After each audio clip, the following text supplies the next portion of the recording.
that the Holy Prophet Muhammad sallallahu alaihi wasallam was mentioned by name in the Bible.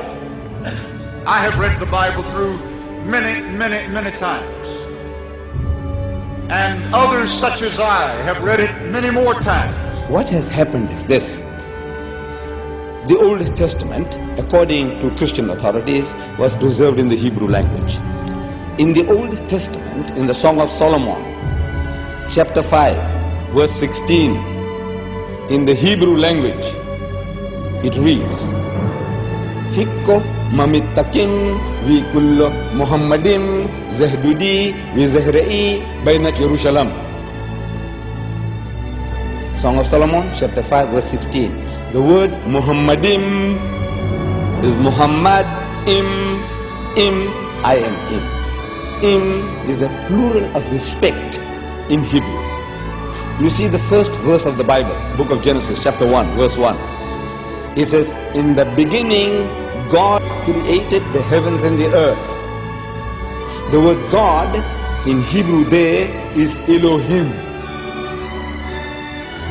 In Hebrew, El stands for God, Elah stands for God, Elohim is a plural form to say with awe, respect and reverence. Plural of respect.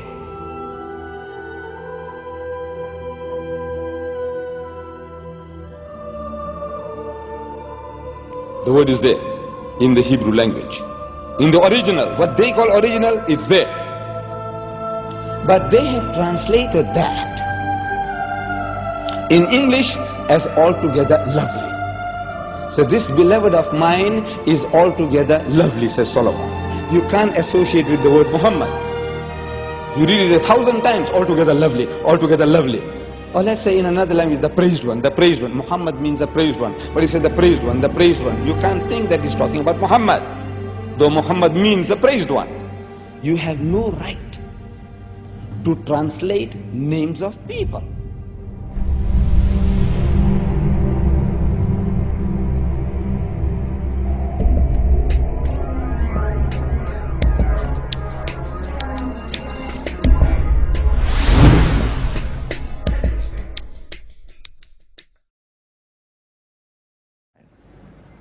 إذ قالت الملائكة يا مريم إن الله يبشرك بكلمة منه اسمه المسيح عيسى بن مريم. The story of Jesus' birth is narrated in vivid detail in the Quran. As in the Bible, an angel tells Mary she is pregnant despite being a virgin. But the story of what follows then changes completely. In the Bible, Mary's role is limited to the passive mother of Christ. The Quran gives accounts of her ancestry, her birth, her childhood in the Temple of Solomon, and as mother of Jesus. She's the only woman mentioned by name in the Quran.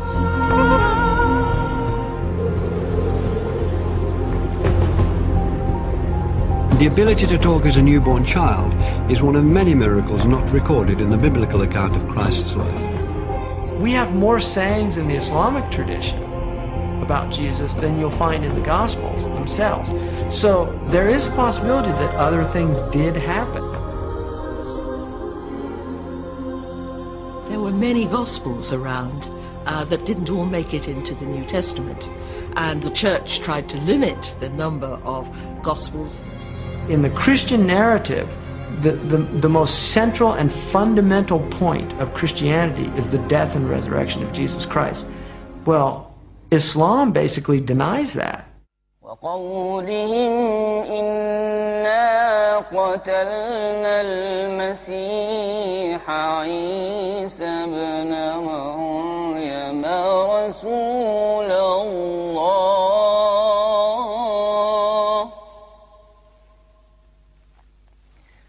وما قتلوه وما صلبوه ولكن شبه لهم. To find the story of Christ's crucifixion and resurrection being changed is too much for some Christians. J. Smith is an evangelical Christian who spent 25 years studying Islam. is dedicated to disproving the Quran's version of Jesus' last day on earth. If Jesus were to come down to Speaker's Corner, I would imagine he'd get up on the ladder like I'm going to get up on the ladder. And what he would say to Muslims specifically is, he would probably confront them with what they've done to him. What their scriptures have done to him, not them personally, what their scriptures have done to him by taking away his divinity, by also suggesting that the greatest act of history, the most sacrificial act that anybody has done, to die for mankind, God himself to die for that which he has created, has completely been eradicated, has completely been thrown out of their scriptures. The essence of Islam is submission to the absolute, to the divine. And that's where salvation lies, in submission to the divine, or at least a recognition of the divine. In Christianity, salvation lies through the acceptance of the blood of the Lamb. That is a completely different narrative than the Quran is giving. Who's right? Well, the Quran says, you make your choice here, and I'm going to let you know in the next world. In the Quran it says that on the Day of Judgment, God will actually ask Jesus Christ, did you tell the people that you were God? And Jesus says, you know what I said, you see everything I say and do. I would never say that. Glory to you, transcendent are you. I would never say that. I have no right to say that. Why aren't you Muslim? Why aren't I? I'm a Jew. You're a Jew? Oh, I was previously Christian. For Christians to believe that Jesus was God in human form is absolutely fundamental, because it means that God understands us. God isn't some distant deity living in the glory of heaven. He can understand what it's like to be in pain, to be betrayed, to be hurt, to be bruised, to be bullied. God understands our situation. If Jesus was God, then who was supporting the world while he was supposed to be dead? Or if he was God, then who was he praying to? 3 books. What doesn't work is that God has family. I can't believe that Mary can give birth to God. For God to be God, he has to be the creator and not become part of creation. Officials act that anybody has done to die for mankind, God himself to die for that which he has created, has completely been eradicated. But God is not bound in the frame of reference. He's the creator of time. Time is a creation of God. Matter is a creation of God. These are transient entities. Transient entities cannot come into existence by themselves. So when we talk about frame of reference, we must clearly understand that every time we ask questions about God in time, knowing the future, we have to be very careful in how we're defining this terminology. For God's knowledge of the future, of my future, is absolute in his domain.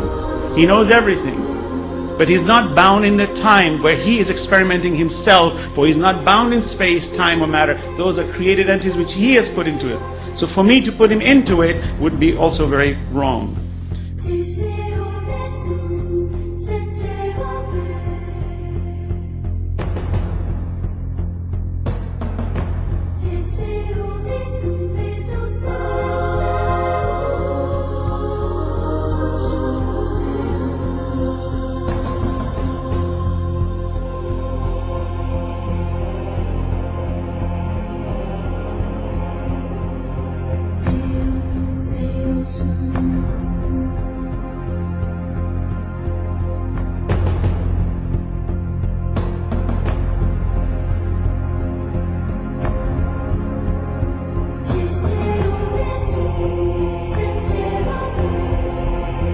Prophet Adam was created from no female and no male. Eve was created from one male and no female. Jesus was created from one female and no male. And all of us have been created from one male and one female. These are 4 examples for us to benefit from, to understand the divinity of our Creator.